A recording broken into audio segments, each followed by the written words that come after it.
রাতে আমি, আপু, দুলাভাই আর দুলাভাইয়ের বোন মিলে অনেক রাত পর্যন্ত আড্ডা দিয়েছি।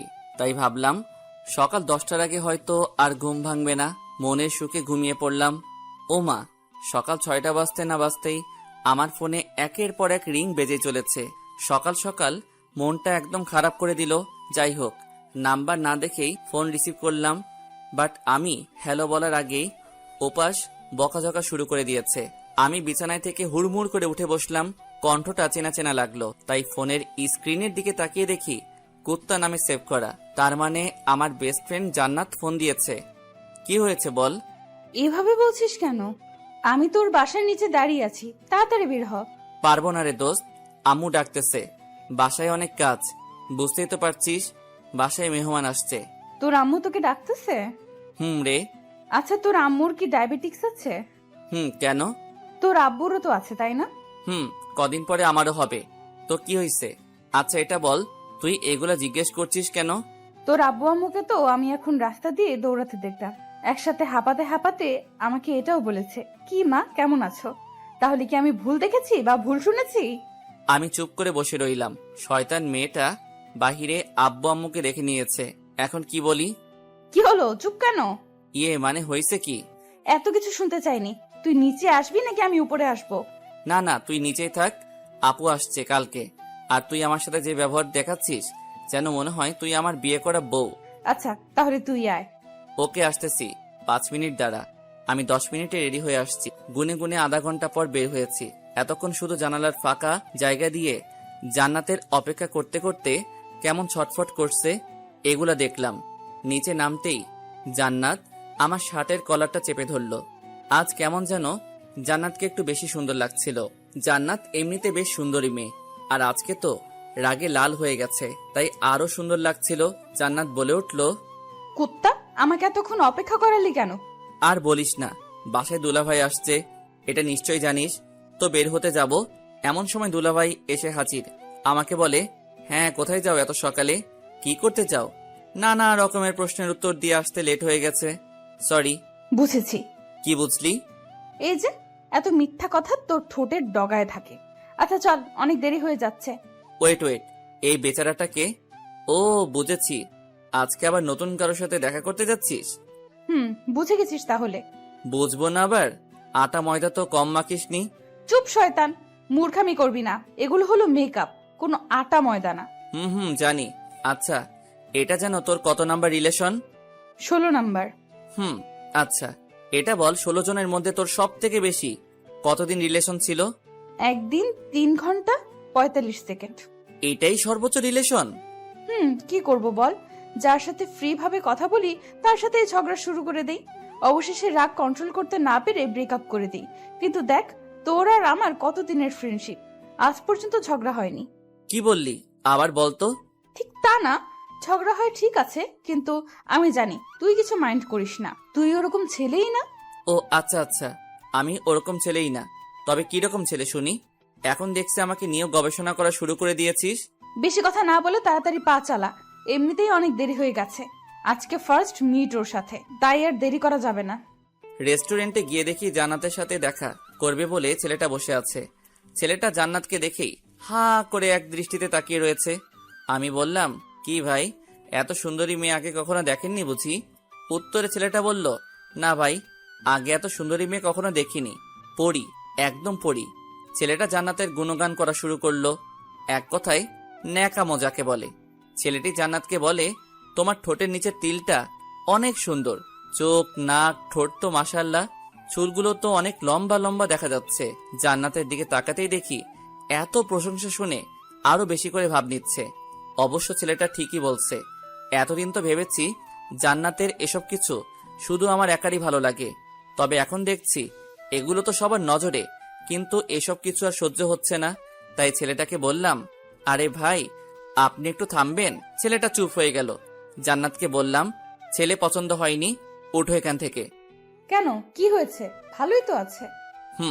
মিষ্টি মিষ্টি কথা বললেই তো তোর কাছে ভালো, কিন্তু এরকম ন্যাকামো করা ছেলেদের আমার একদমই পছন্দ না। তুই পছন্দ কি করে করবি? রিলেশন তো আমি করব। ও আচ্ছা, রিলেশন তুই করবি, আমার কি তাই না? তাহলে আমাকে সকাল সকাল ঘুম থেকে তুলে এখানে নিয়ে আসলি কেন? আমাকে কি তোর বডিগার্ড পাইছিস? তোর বাপে আমার টাকা দিয়ে রাখছে তোর দেখাশোনা করার জন্য? আরো অনেক কথা শুনিয়ে রেস্টুরেন্ট থেকে বেরিয়ে পড়লাম। বের হতেই দেখি পিছন পিছন জান্নাত ও চলে আসছে। আমি আবারও বলতে লাগলাম, কি আসতেছিস কেন? জানা পিরিত কর গিয়ে। আর কিছু বলতে যাব, কিন্তু জান্নাত আমার মুখ চেপে ধরে বলল, চুপ শয়তান, অনেক কথা শুনিয়েছিস, আর না, আর একটা কথা বললে খুন করে ফেলবো, এই বলে দিলাম। হাত সরা আমার মুখ থেকে। এত পারফিউম কেউ দেয় নাকি, তাও আবার হাতে? বাপের টাকা বেশি হয়েছে তাই নষ্ট করছি, তাতে তোর কি? আমি তো ফইননি, আমার বাপের টাকা নাই, তাই না? আচ্ছা এটা বল, আমি 16টা ছেলের সাথে দেখা করেছি, সেখান থেকে তুই কয়টার সাথে আমার ব্রেকআপ করাইছিস? আর আমি নিজে থেকে কয়টা ব্রেকআপ করেছি? 15 বার আমি ব্রেকআপ করিয়েছি। ফার্স্ট মিট এই, আর একবার আমি এসেছিলাম না, তাই সেদিন তো রিলেশন হয়েছিল। কিন্তু ঝগড়া করে পরদিনই তুই ব্রেকআপ করে দিয়েছিস। তাহলে বুঝ, আমার রিলেশন তুই ব্রেকআপ করিস। তারপরেও কি তোকে না নিয়ে কখনো কারোর সাথে দেখা করেছি? আজকে তো এমনি তোকে একটু রাগালাম। ও আচ্ছা হোসেন, আমার কপালে কি প্রেম নেই, নাকি প্রেমের কপালে আমি নেই, কোনটা? জানি না। ভালো ছেলে কোথায় পাবো যাকে তুই নিজে পছন্দ করে আমাকে দিবি? জানি না। আচ্ছা তুই কিন্তু ততটাও খারাপ না, আর তোকে দেখে অনেক মেয়ে ক্রাশ খায়, অনেক আগে থেকে দেখে আসছি। ভাবিস না পাম দিচ্ছি? তো তাহলে তুই আমার হয়ে জানা প্লিজ। নাকের মধ্যে একটা ঘুষি মেরে চোখা নাক ভোতা করে দিব। তুই শুধু আমার খুব ভালো একটা ফ্রেন্ড, সো ভুলেও অন্য কিছু হওয়ার চিন্তাও করবি না, কারণ আমি তোকে ওসব নজরে কখনো দেখিনি। দূর, আমি তো মজা করছিলাম। কিন্তু জান্নাতের চোখে মুখে ফুটে উঠেছে ও আমাকে পছন্দ করে, বাট ফ্রেন্ডশিপ নষ্ট হওয়ার ভয়ে কিছু বলতে পারছে না। সেদিনের মতো বাসায় চলে আসলেও মনের মধ্যে এক রকমের খুঁতখুঁত সৃষ্টি হচ্ছে, কারণ জান্নাতের সাথে আমার অনেক দিনের ফ্রেন্ডশিপ, প্রায় 4 বছরের কাছাকাছি। তবে এত লম্বা সময়েও কখনো বুঝতে পারিনি জান্নাত আমাকে ভালোবাসে। ও এত রিলেশন করতে চায় কিসের জন্য, সেটা এখন বুঝতে পেরেছি। জান্নাত দেখতে চাই ও রিলেশন করলে আমি কোনো রিয়াক্ট করি কিনা। আমি সত্যিই খুব বোকা, এতদিন পর এত বড় সত্যিটা জানতে পেরেছি। এগুলো ভাবতে ভাবতে সিঁড়ি দিয়ে উপরে উঠছিলাম, এমন সময় দুলাভাইয়ের বোন আকির সাথে ধাক্কা লাগলো। আমি খুব ভালো করে বুঝেছি এটা হঠাৎ ধাক্কা না, আকি ইচ্ছে করে দিয়েছে। কি চোখে দেখেন না নাকি? সরি। সরি মানে? এভাবে হবে না। আপনি বলেন আমার ভুল হয়েছে, প্লিজ মাফ করে দেন। ওকে মাফ করে দিয়েছি, এবার যেতে দাও। উফ, আমি কিভাবে ক্ষমা চাইতে হয় সেটা বলছি। আমি আর কিছু না বলেই রুমে এসে দরজা লক করে দিলাম। কিছুক্ষণ পর সিগারেট খেতে ছাদে গেলাম, গিয়ে সিগারেট জ্বালিয়ে খেতে লাগলাম। এমন সময় ছাদে আখির উপস্থিতি টের পেলাম। পিছন ফিরে দেখে সত্যি আখি দাঁড়িয়ে আছে।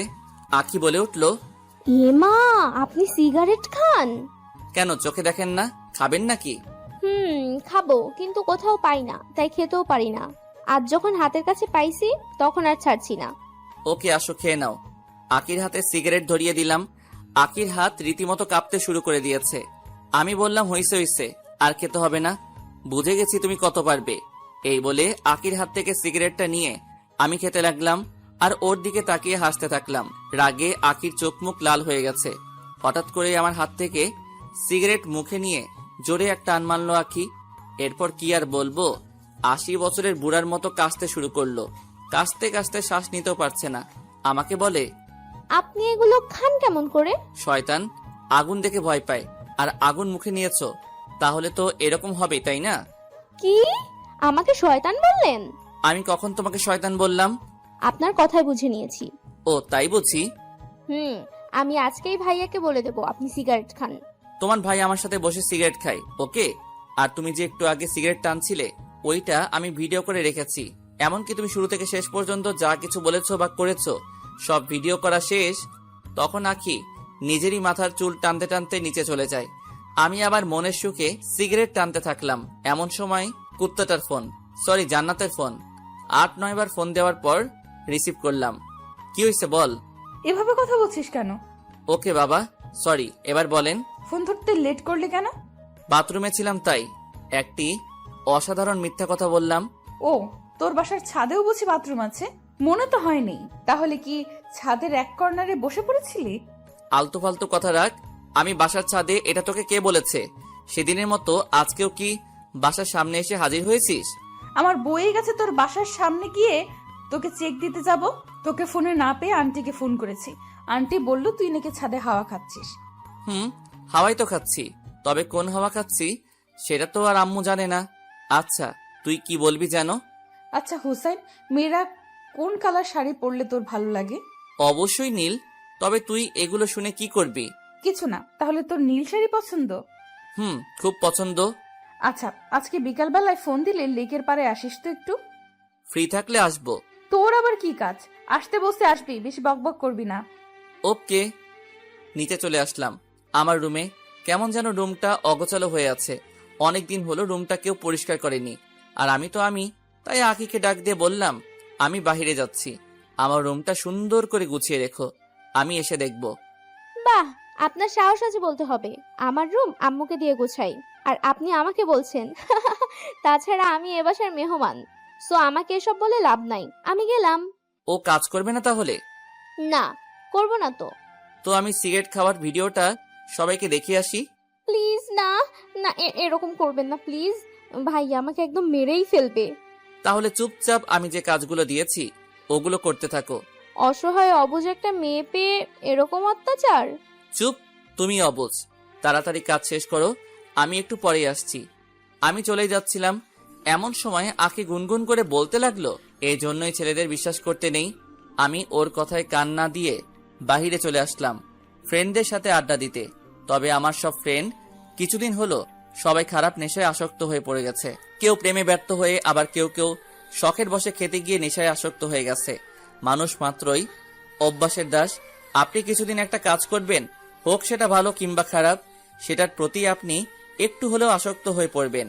ফ্রেন্ডের সাথে আড্ডা দিচ্ছি, এমন সময় জান্নাতের ফোন রিসিভ করতে জান্নাত বলল, কই রে তুই? এই তো বাহিরে, ফ্রেন্ডের সাথে আড্ডা দিচ্ছি, তাড়াতাড়ি লেকের পাড়ে চলে আয়। আমি বাইক নিয়ে 5 মিনিটের মধ্যে লেকের পাড়ে পৌঁছে দেখতে পেলাম জান্নাত নীল শাড়ি পরে বসে আছে। জান্নাতকে দেখতে এতটা সুন্দর লাগছিল যে আমি বাইক সহ মাটিতে পড়ে গেলাম। এটা দেখে জান্নাত হাসতে শুরু করে দিল। ওর হাসি দেখে আমার চোখ কপালে উঠে গেল। মানুষ এতটা সুন্দর করে হাসতে পারে জানা ছিল না। আমি বাইকটা তুলে হাত পা থেকে ধুলাবালি সরিয়ে জান্নাতের কাছে যেতে লাগলাম। যত কাছে যাচ্ছি ততই যেন বুকের ভিতর ঝড় উঠে যাচ্ছে। জান্নাতের পাশে বসে কোনো কথা না বলে এক দৃষ্টিতে জান্নাতকে মন ভরে দেখছি। কি হলো, এভাবে কি দেখছিস? তোকে দেখছি। ঠিক তখনই হালকা হিমেল হাওয়া বাতাসে জান্নাতের চুলগুলো আমার মুখের উপর আছড়ে পড়ল। জান্নাতের চুলের মাতাল করা সুঘ্রাণ আমাকে এক প্রকার পাগল করে দিচ্ছিল। আমি জান্নাতকে বললাম, আমি যদি এখন জ্ঞান হারিয়ে ফেলি তাহলে আমাকে একটু কষ্ট করে বাসায় দিয়ে আসিস তো। অবশ্যই। আর তুই আমার দিকে এভাবে ড্যাব ড্যাব করে তাকাবি না, আমার লজ্জা লাগে। এই বলে জান্নাত ওর হাত দিয়ে আমার চোখ দুটো ঢেকে দিল। কিছুক্ষণ এইভাবে জান্নাতের পাশে চুপচাপ বসে থাকার পর জান্নাত বলে উঠল, কুত্তা, তোর কি আজকের দিনের কথা একটুও মনে নেই? আজকে কি যেন? আজকের এই দিনে তোর সাথে আমার পরিচয় হয়েছিল। গত 4 বছর আগে তোর ওয়ালেট হারিয়ে গিয়েছিল, আমি তোর ওয়ালেট খুঁজে দিয়েছিলাম। সেদিন থেকেই আমাদের এতদিনের ফ্রেন্ডশিপ। তোর কি এগুলো কিছুই মনে নেই? আমি মাথা চুলকাতে চুলকাতে বললাম, হ্যাঁ আছে তো। বাল আছে। পচা কথা বলবি না। আচ্ছা, এখন আমার যেতে হবে, আমি আজ উঠি। এত সহজে তো ছাড়ছি না। আজকে আমাদের ফ্রেন্ডশিপের 4 বছর পূর্ণ হলো, এই জন্য তোকে আজ রেস্টুরেন্ট নিয়ে খাওয়াবো। যত পারিস পুরোটাই আমার ট্রিট। তাই? তাই। এবার চল তো। না রে, আমার আজ সময় নেই। তোকে একটা চিরকুট দেব, এটা বাসায় গিয়ে খুলবি। আমি চিরকুট নিয়ে পকেটে যত্ন সহকারে রেখে দিয়ে বললাম, এবার চল। জান্নাত তখন আমার হাতে একটা ঘড়ি পরিয়ে দিচ্ছে আর বলছে, ঘড়িটা আমি অনেক পছন্দ করে কিনেছি। ভেবেছি ঘড়িটা এমন একজনকে দিব যাকে আমি কখনো ভুলতে চাই না। তাকে ঘড়িটা দিলে সেও একটু হলেও আমার কথা মনে রাখবে। আমি চুপচাপ জান্নাতের দিকে তাকিয়ে তাকিয়ে দেখছি কি সুন্দর ঠোঁট নাড়িয়া কথা বলে। আমি বললাম, তোর জন্য তো কিছু আনতে পারিনি। তুই যে এখানে এসেছিস সেটাই অনেক। তাই? আচ্ছা প্লিজ রেস্টুরেন্টে চল না। আমার বাসায় যেতে হবে, আমি গেলাম। এই বলে জান্নাত উঠে চলে যেতে লাগলো। আমি সেখানে মন খারাপ করে চুপচাপ বসে রইলাম। কিছুক্ষণ পর আমার কাঁধে কে যেন হাত রেখেছে। অনুভব করলাম, পিছন ফিরে দেখি জান্নাত।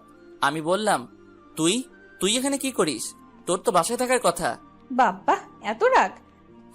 এতটাই রাগ, বাট আফসোস এই রাগ ভাঙানোর মানুষটা পেলাম না। কেন?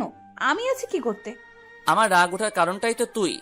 ও আচ্ছা, আগে জানতাম না, এখন বুঝিয়ে দিলি। ওকে, আমি সত্যি সত্যি চলে যাচ্ছি। জান্নাত আবারও চলে যাচ্ছিল। আমি জান্নাতের হাত ধরে হ্যাচকা টান দিয়ে আমার পাশে বসিয়ে জান্নাতের গালে ঠাস ঠাস করে 2টা থাপ্পড় দিলাম। তুই আমাকে মারলি কেন? আমি জান্নাতের প্রশ্নের উত্তর না দিয়ে চুপচাপ সেখান থেকে বাইক নিয়ে চলে যাচ্ছিলাম। এমন সময় জান্নাত বাইকের পিছনে উঠে বসলো আর বলল, খুব ক্ষুধা লেগেছে, রেস্টুরেন্টে নিয়ে চল, খাবো। আমি মুচকি হেসে বললাম, গুড গার্ল। তুই আর কথা বলবি না, তুই আজকে আমাকে মারছিস, তো চুপচাপ গাড়ি চালা। আচ্ছা সরি। সরি মানে কি? হ্যাঁ, এই বলে আমার পিঠে ইচ্ছে মতো কিল ঘুষি মারতে লাগলো। তবে একটু ব্যথা লাগেনি, কারণ নরম হাতের ঘুষিগুলোও নরমই লাগছে। জান্নাতকে নিয়ে রেস্টুরেন্টে গেলাম। জান্নাত রেস্টুরেন্টে গিয়েই একের পর এক অর্ডার করতে থাকে। এরপর আস্তে আস্তে খাওয়া শুরু করলো। আমি এখনো খাওয়াই শুরু করিনি, এর মধ্যে ওর অর্ধেক খাওয়া শেষ। আমাকে বলে কিনা আমি নাকি আস্তে আস্তে খাচ্ছি। কিছুক্ষণ পর আমার অনেক দিনের পুরনো এক ফ্রেন্ড ওর বউকে নিয়ে রেস্টুরেন্টে প্রবেশ করলো। এখন ওরা দেশের বাইরে থাকে, কবে আসছে জানি না। তবে আমাকে দেখেই আমার দিকে ছুটে আসলো আর বলল, কিরে, কেমন আছিস? ও, আমার কথা মনে আছে তাহলে? কাজের অনেক চাপ, তাই তেমন একটা খোঁজ খবর নিতে পারি না। ভালো। আচ্ছা দোস্ত, ভাবি কিন্তু অনেক কিউট। ভাবি মানে? জান্নাতকে চোখ দিয়ে দেখিয়ে দিল। তখন জান্নাত লজ্জায় মাথা নিচু করে ফেললো। আমি কিছু বলতে যাব, এমন সময়, এই যে শুনেন, হুসাইন কিন্তু অনেক ভালো ছেলে, কখনো কারোর সাথে রিলেশন করেনি। আমরা যখন একসাথে লেখাপড়া করছি তখন হুসাইনকে অনেক মেয়েই অফার দিছে, তবে ও কখনো এসব রিলেশনে যায়নি। তাই বলছি, এমন কোনো কাজ করবে না যাতে ও মনে কষ্ট পায়। জান্নাতকে উদ্দেশ্য করে বলল। জান্নাত মাথা নেড়ে হ্যাঁ বলল। আমি তো পুরো অবাক হয়ে গেলাম। আমার ফ্রেন্ডের সামনে এমন ভাবে নিচ্ছে যেন সত্যি সত্যি ও আমার বিয়ে করা বউ। ফ্রেন্ড বলল, আচ্ছা থাক, পরে দেখা যাবে, আজ একটু কাজে আসছি এখানে। আর জান্নাত আপনাকে নীল শাড়িতে অনেক সুন্দর দেখাচ্ছে। জান্নাত ধন্যবাদ বলল। আমি ফ্রেন্ডকে বললাম, হইছে, আর চোখ লাগাতে হবে না। তখন ফ্রেন্ড ওর বউকে নিয়ে হাসতে হাসতে চলে গেল। আমি জান্নাতকে বললাম, এটা কি হলো? তুই ওকে বললি না কেন? তুই আমার বেস্ট ফ্রেন্ড। বারে, আমি বলতে যাব কেন? আমার তো শুনতেই ভালো লাগছিল। তার মানে তোর আমার বউ হওয়ার ইচ্ছে আছে? খুব ইচ্ছে। কি বললি আবার বল। তোর বউ হওয়ার ইচ্ছে আছে বললাম, তাই আর কি। কি করবি? মারবি? ওকে মার। আর আমি যে তোকে চিরকুট দিয়েছি ওটা পড়লেই বুঝতে পারবি। ভালো, তুই খুব সুন্দর করে ফান করতে পারিস। তোর এগুলো ফান মনে হচ্ছে? তাছাড়া কি। তখন জান্নাত আমাকে চমকে দিয়ে রেস্টুরেন্টের ভিতরেই চিৎকার চেঁচামেচি করে আমাকে বকাঝকা করতে শুরু করে দিল। এমনকি টেবিলে থাকা প্লেট গ্লাসগুলোও দেয়ালে ছুঁড়ে ছুঁড়ে ভাঙতে শুরু করে দিল। অবস্থা খারাপ বুঝে জান্নাতকে কোনোভাবে রেস্টুরেন্ট থেকে বের করে রেস্টুরেন্টের মালিককে জিনিসপত্র নষ্ট করায় জরিমানা আমাকেই দিতে হয়েছে। এরপর জান্নাতকে বাসায় নামিয়ে দিয়ে আসলাম। রাস্তায়ও কোনো কথা বলেনি, আমিও কথা বলার আগ্রহ দেখাইনি। জান্নাতকে নামিয়ে দিয়ে বাইক নিয়ে বাসায় ফিরছি। আমাদের বাসার সামনে রাস্তার মোড়ে 2টা ছেলে একটা মেয়েকে নানা রকম ভাবে ইফটিজিং করছে। দূর থেকে ভালোভাবে বুঝতে পারছি না মেয়েটাকে, তাই বাইক নিয়ে কাছে দেখেই যা দেখলাম তাতে আমার মনে হচ্ছিল রাগে হয়তো এখন আমার মাথা ফেটে রক্ত বের হবে। দেখলাম 2টা ছেলে আমার বাসার মেহমান আখিকে ইফটিজিং করছে। আখির গলার ওড়না ওই 2 ছেলের হাতে। 2 ছেলে আখিকে দেখছে আর জিহ্বা নাড়িয়ে তাদের ঠোঁট ভেজাচ্ছে। ওদের চোখে মুখে শয়তানের চাপ ভেসে উঠেছে। আমার এতটাই রাগ উঠেছিল যে প্রথমে বাইক থেকে আগে হকি স্টিকটা বের করলাম। বাইক থেকে হকি স্টিকটা বের করে ওই 2 ছেলেকে ইচ্ছে মতো মারতে লাগলাম। হঠাৎ দেখি আশেপাশে অনেক লোকের ভিড় জমে গেছে। রাস্তার মাঝে ওদের রক্তের বন্যা বয়ে যাচ্ছে। প্রায় আধমরা করে ফেলেছি। সেদিন আর কিছু করলাম না, আখিকে নিয়ে বাসায় আসলাম। বাসার সামনে এসে বাইক থেকে নেমে দেখি আখির চোখে পানি। আমি এটা আগে খেয়াল করিনি। তখন আমি নিজ হাতে আখির চোখের পানি মুছে দিয়ে বললাম, ধুর পাগলি, এই সামান্য বিষয় নিয়ে কেউ বাচ্চাদের মতো কান্না করে নাকি? এই কথা বলার সাথে সাথে আবারও কান্না জুড়ে দিল। এখন আমরা বাসার সামনে, তুমি যে এত কান্না করছো কেউ দেখলে বলবে আমি তোমাকে মেরেছি। প্লিজ কান্নাটা থামাও, কিছুই তো হয়নি, আমি তো আছি, তাই না?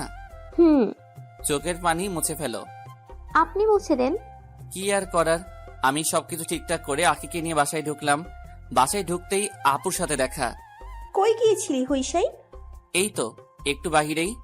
ও আচ্ছা শোন, এখন আর বাইরে যাওয়ার দরকার নেই। কেন, কি হয়েছে? শুনলাম বাইরে নাকি একটা ছেলে একাই দুজন ছেলেকে এমন মার মারছে যে তাদেরকে আমাদের এখন হসপিটালে রাখেনি, অন্য জায়গাতে নিয়ে যেতে হয়েছে। ও আচ্ছা, তাই? কি বদমাইশ ছেলে রে বাবা, একাই দুজনকে মেরে হসপিটালে পাঠিয়ে দিয়েছে। এই কথা শুনে আখি হু হু করে হেসে ফেলল। কি হয়েছে, তুমি হাসলে কেন? কিছু না, এমনি। আপু, আর আমার তো রক্ত দেখলেই ভয় লাগে। কি, তোর রক্ত দেখলে ভয় লাগে? খুব ভয় করে। শয়তান, তুই তো প্রাইমারি স্কুলে পড়াকালীন অনেকেরই নাক ফাটিয়েছিস, আর বড় হয়ে কি কি করেছিস সেগুলো আর বললাম না। আখি আছে এখানে তাই। ভালো। আর তোমার কাছে এগুলো কে শুনতে চেয়েছে? এই বলে আমি রুমে চলে আসলাম। তবে আজ আমার রুম আমার নিজের কাছে অচেনা অচেনা লাগতেছে, কারণ আখিকে রুম গোছাতে বলেছিলাম। জানি গোছাবে, কিন্তু এত সুন্দর করে গুছাবে কে জানে। এত সুন্দর রুম দেখে বিছানায় ধপাস করে শুয়ে পড়লাম। ক্লান্ত থাকার কারণে বিছানাতে শুতেই ঘুমিয়ে পড়লাম।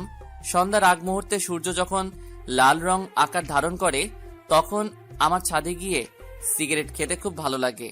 ও আর হ্যাঁ, আরেক সময় আছে, যে সময়টা আমি ছাদে বসে বসে পার করে দেই অনেকটা সময়, সেটা হলো পূর্ণিমার রাতে।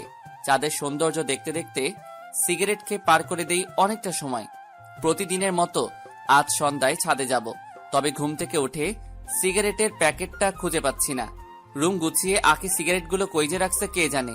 আমার অনেক রাগ আর অনেক সাহসী মানসিকতাও আছে, তবে আমার কোনো জিনিস কেউ না বলে নিলে, সেটা আর ফেরত আনতে না পারলে, বা কোনো জিনিস অনেক খোঁজাখুঁজি করার পরও যদি না পাই, তাহলে রাগে এক প্রকার কান্না করে দেই।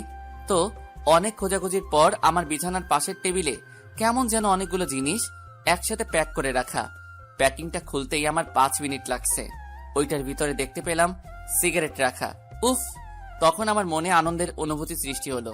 আমি দ্রুত গতিতে সিগারেট খুঁজতে লাগলাম। তবে 7-8টা প্যাক ছিল, কোনোটাতেও একটা সিগারেটও পেলাম না। সব খালি করে রেখে দিয়েছে বদমাইশটা। প্যাকটার কাছে একটা চিরকুট পেলাম, যেটাতে লেখা, সিগারেট এমন এক জিনিস যার গায়ে তার বদনাম লেখা থাকে, তাই এগুলো খাওয়া ছেড়ে দিন। জানি এত সহজে ছাড়বেন না, তাই সিগারেটগুলো ফেলে দিয়ে খালি প্যাক রেখে দিয়েছি। উফ! এখন কেমনটা লাগে আকিকে পরে দেখে নিব। বিছানার নিচে আলাদাভাবে সিগারেট থাকে, সেখান থেকে সিগারেটটা নিয়ে ছাদে চলে আসলাম। ছাদে গিয়ে সিগারেট খেতে খেতে ভাবলাম, অনেকক্ষণ তো হয়ে গেল, এখনো পর্যন্ত জান্নাতের ফোন আসেনি, কি হয়েছে? তাই আমি নিজেই জান্নাতকে ফোন দিলাম। ফোন দিতেই রিসিভ করে ওপাশ থেকে মহিলা কণ্ঠে কেউ একজন বলে উঠল, কাকে চায়? আমি বুঝে ফেললাম এটা জান্নাতের আম্মু, মানে আন্টি ফোন রিসিভ করেছে।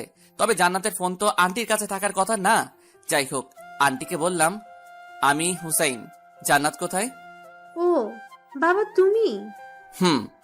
জান্নাত কোথা থেকে যেন এসে রাগের মাথায় আমার ঘুমের ওষুধ খেয়ে ঘুমিয়ে পড়েছে, এখন পর্যন্ত ওঠার নামই নেই। মানে কি, ও এসব খেয়েছে কেন? সেটা জানার জন্যই তো তোমাকে ফোন দেব ভেবেছি, তবে জান্নাতের ফোনের কিছু বুঝি না, তাই অনেক চেষ্টা করার পরও ফোন দিতে পারছি না। এরপর তুমিই ফোন দিলে। ও আচ্ছা, জান্নাতের এখন কি অবস্থা? আমি কি আসবো? না থাক, দুটো ঘুমের ওষুধ খেয়েছে, সমস্যা নেই, একটু পরেই ঘুম ভেঙে যাবে, তুমি চিন্তা করো না। আচ্ছা আন্টি, ওর ঘুমটা ভাঙলে আমাকে ফোন দিতে বলবেন। ওকে। ফোন রেখে ভাবতে লাগলাম, জান্নাত হয়তো আমাকে অনেকদিন থেকেই ভালোবাসে, তবে কখনো বলেনি, তাই আমি আমাদের ফ্রেন্ডশিপ শেষ করে দেব, মানে জান্নাতের সাথে রিলেশনে যাব। সিগারেট শেষ করে নিচে চলে আসলাম।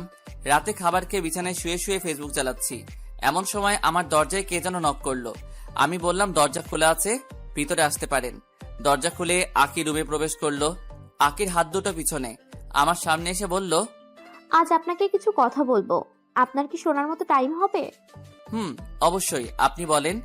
আপনাকে আমার প্রথম দেখাতেই ভালো লেগে গিয়েছিল, এরপর ধীরে ধীরে আপনার প্রেমে পড়ে গিয়েছি। এখন সব সময় আপনার কথাই ভাবে। সত্যি বলতে আপনাকে আমি প্রচুর ভালোবেসে ফেলেছি। দেখো আকি, এটা কখনোই সম্ভব না। এত কিছু জানি না, আপনাকে ভালোবাসি এটাই জানি। এই বলে হাত বাড়িয়ে ফুল দিল। আমি ফুলটা নিয়েছি, কারণ হলো ফুল তো কোনো দোষ করেনি। আকি হাসতে হাসতে আমার রুম থেকে চলে গেল। ঠিক তখন মনে পড়লো জান্নাত আমাকে একটা চিরকুট দিয়েছিল, ওইটা প্যান্টের পকেটে রেখেছি। পকেট থেকে চিরকুটটা বের করে পড়তে শুরু করলাম। চিরকুটটা ছিল এমন, দেখ হুসাইন, আমি তোকে অনেক দিন থেকেই ভালোবাসি। যদিও তোর কাছে এটা শুধুমাত্র ফ্রেন্ডশিপ, তবে আমার কাছে না, কারণ আমি তোকে ভালোবাসি। আর ভালোবাসি বলেই তোকে দেখিয়ে রিলেশন করতে চেয়েছি, যাতে তুই আমার প্রতি একটু সিরিয়াস হবি এটা ভেবে। তোকে ভালোবাসি এটা অনেক দিন থেকেই বুকের মধ্যে চেপে রেখেছি, তবে আর পারছি না।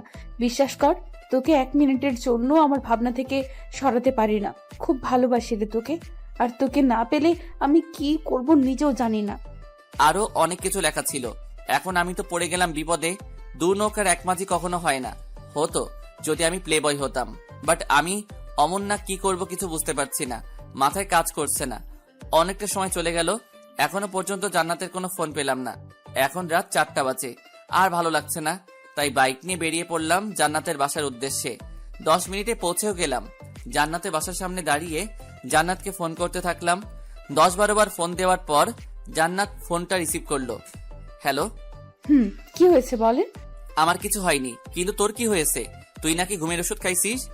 তো আপনি কি? আমার কি মানে? আর তুই আমাকে আপনি করে বলছিস কেন? তাহলে কি বলবো? আচ্ছা দেখেন, আমার আপনার সাথে কথা বলতে ভালো লাগছে না, সো বাই। ভালোভাবে কথা বলছি, ভালো লাগে না, নিচে নাম, কথা আছে। পারবো না। এই বলে ফোনটা রেখে দিল। হঠাৎ জান্নাতের এতটা চেঞ্জ আমার কেমন যেন সহ্য হচ্ছিল না, তাই ওদের বাসার ভিতরে গেলাম। দরজা নক করতেই আন্টি দরজা খুলে দিল। বাবা, তুমি আসো, ভিতরে আসো। আমি ভিতরে প্রবেশ করলাম। আচ্ছা হুসাইন, জান্নাত কাউকে কি ভালোবাসে বা প্রেমে ব্যর্থ হয়েছে? তুমি তো ওর বিষয়ে সব জানো। আরে না, তেমন কিছু না। জানোই তো, মেয়েটা আমার অনেক জেদি। ওর বাবা তো ব্যবসার কাজে বাইরে গিয়েছে, তাই জান্নাতকে নিয়ে আমার অনেক চিন্তা হয়। কখন যে কি করে বসে পাগলি মেয়েটা। আপনি চিন্তা করেন না, আমি আছি তো। জান্নাত কোথায়? ও তো উপরে, ওর রুমেই। আমি উপরে গিয়ে জান্নাতের দরজাতে নক করলাম, বাট কোনো সারা শব্দ পেলাম না। আমার ডাকাডাকিতে আন্টিও নিচ থেকে চলে এলো। আন্টিও অনেক ডাকাডাকি করলো, কিন্তু কোনো কাজ হলো না। জান্নাত কিছুতেই দরজা খুলছে না। রাগ থাকা ভালো, কিন্তু এতটা রাগ মোটেও ভালো না। আমি সেখান থেকে মন খারাপ করে বাসায় চলে আসলাম। বাসায় এসে নিজেকে পাগল পাগল লাগতেছিল। আমি এজন্য আমার লাইফে কারোর সাথে রিলেশন করিনি, কারণ আমি জানি রিলেশনের সুখের চেয়ে দুঃখের পরিমাণটাই বেশি হয়। কেউ যদি জাস্ট একবার মন থেকে 3-4 বছর রিলেশন করে, সেই প্রেমে ব্যর্থ হয়, তাহলে তারা জীবনটা নষ্ট করতে 1 মিনিটও ভাববে না। ছোটবেলা থেকে যে ভয়টা পেয়ে এসেছি, আজ সেটাই হলো আমার সাথে। কারণ আমি জান্নাতকে ভালোবেসে ফেলেছি। কোন এক কবির কথা, একটা ছেলে মেয়ে কখনো ভালো বন্ধু হতে পারে না, কোনো না কোনো সময় প্রেমে পড়বেই। আমি জানি না কথাটা কতটুকু সত্যি, কিন্তু আমি জান্নাতকে অসম্ভব ভালোবেসে ফেলেছি, এইটুকু বলতে পারি।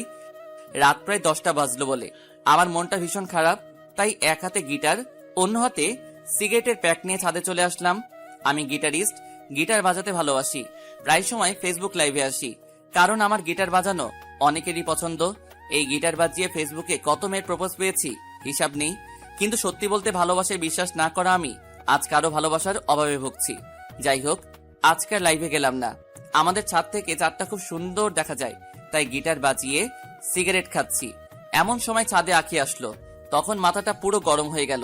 এমনিতে মনটা ভালো না, এখন এসে ন্যাকামো করবে, বলবে সিগারেট খেও না, এই কইরো না, ওই কইরো না, বিরক্তিকর। মেহমান বলে কিছু বলতেও পারি, দাঁত কামড়ে রাগটা আটকে রাখি। আঁকি এসে ঠিক আমার সামনে বসলো, চাঁদটা ঢেকে দিয়ে আমি বললাম, সামনে থেকে সরে বসো, চাঁদ দেখতে দাও। চাঁদ দেখতে হবে না, এখন থেকে আমিই তোমার চাঁদ। এই কথাটা শোনা মাত্রই আমি চেয়ার থেকে পড়ে গেলাম। তখন আঁকি আবারও বলল, আমি থাকতে তোমার কোনো চিন্তা নেই, তুমি একবার পড়ো, 1000 বার পড়ো, আমি তোমাকে তুলে নেব। এখন আপনারাই বলেন, এরকম ন্যাকামো কি সহ্য করা যায়? এমনিতেই অনেক ডিপ্রেশনের মাঝে আছি। আমি বললাম, যদি এতই ভালোবাসতে তাহলে পড়তেই দিতে না। হয়েছে হয়েছে, ন্যাকামো রাখো আর আমার সামনে থেকে সরে বসো। না সরলে কি করবে? কি করব শুনবা? বলো। তোমাকে ছাদ থেকে ধাক্কা দিয়ে নিচে ফেলে দিব। কি বিশ্বাস হয় না? এই বলে আমি চেয়ারেই একটু নড়ে চড়ে বসলাম। আকি ভয় পেয়ে হুড়মুড় করে সেখান থেকে উঠে অন্য জায়গাতে চলে গেল। আকি দূর থেকে বলল, আপনি এমন কেন? কেমন? খুব পচা আপনি, শুধু শুধু ভয় দেখালেন। শুধু শুধু না, কাছে আসলে বুঝবা। শুধু শুধু নাকি সত্যি সত্যি? আকি আর কিছু না বলে নিচে চলে গেল। বেচারিটা হয়তো অনেক ভয় পেয়েছে। আকি চলে যাওয়ার পর আবারও সেই ডিপ্রেশন মোডে চলে গেলাম, তাই নিচের রুমে চলে আসলাম। কিন্তু কিছু ভালো লাগছে না। আমার এক ফ্রেন্ড বলেছিল ও নাকি কি যেন এক নেশা করে, যেটা একবার খেলে নাকি অনেক সময়ের জন্য সব কষ্ট ভুলে থাকা যায়। জীবনের প্রথমবার নেশার জগতে পা রাখতেছি। সেই ফ্রেন্ডকে ফোন দিয়ে বুঝিয়ে বললাম, ওগুলো আছে, আছে কেন? খাবো। ওকে ব্রাদার, চলে আয়। আম্মুর হাজারটা বারণ থাকা সত্ত্বেও বাইক নিয়ে বেরিয়ে পড়লাম, কারো কথা শুনলাম না। আম্মু অনেক বলল, এত রাতে বাইক নিয়ে বের হইস না বাবা, বিপদ হতে পারে। আমি আম্মুকে জড়িয়ে ধরে বললাম, কিছু হবে না, তোমার দোয়া আমার সাথে আছে তো, তাই না? এই বলে বাইক নিয়ে বেরিয়ে পড়লাম। রাস্তায় তেমন একটা গাড়ি নেই, 2-1 মিনিট পর পর মালবাহী ট্রাক যাচ্ছে, তাই বাইকের স্পিড 100-র নিচে আসতেই দেয়নি। হঠাৎ করে কেমন যেন মাথা ঘুরে গেল, চোখে অন্ধকার দেখলাম, তাই বাইকের কন্ট্রোলটা হারিয়ে এক মালবাহী ট্রাকের নিচে চলে গেলাম। তারপর আমাকে সেখানে থাকা লোকগুলো হসপিটালে নিয়ে গিয়েছে। আমার অবস্থা খুব খারাপ, শরীর থেকে প্রচুর রক্তক্ষরণ হয়েছে। আমার বাসার লোকজনকে ফোন করে ডাকা হলো, সবাই কান্নায় ভেঙে পড়লো। বাবা মায়ের একমাত্র ছেলে, বুঝতেই তো পারছেন। হসপিটাল থেকে আমায় মৃত্যু ঘোষণা করার পর আমাকে মর্গে পাঠিয়ে দেওয়া হয়। এগুলো কিন্তু সুস্থ হওয়ার পরে জানতে পেরেছি। আমাকে মর্গে রাখা হলো। সেদিন হসপিটালে কোনো এক অকেশন চলছিল, মানে অনুষ্ঠান, তাই আমার পোস্টমর্টেম সেদিন করা হয়নি, কাল করবে বলে জানিয়েছে। হঠাৎ করে আমার জ্ঞান ফিরে, তখন আমি মর্গে লাশ রাখার রুমেই। ডাক্তারের ভুলের কারণে আমাকে মৃত ঘোষণা করা হয়েছে।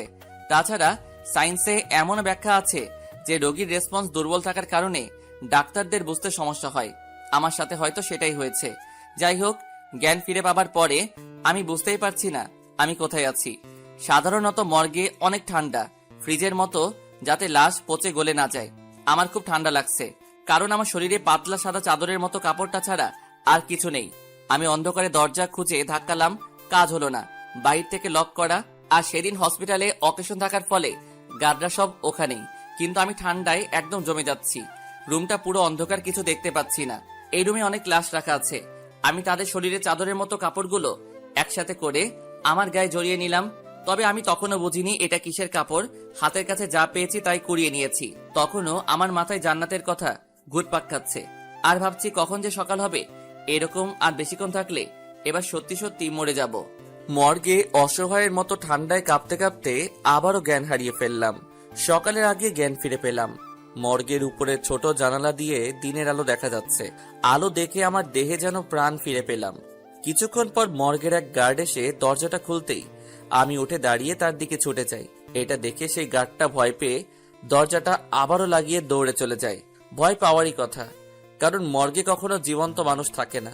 সো সেই গার্ডটা হসপিটালের ডাক্তার সহ আরো কিছু মানুষ নিয়ে এসে দরজাটা খুলতেই আমি আবারও দৌড়ে তাদের দিকে ছুটে গেলাম।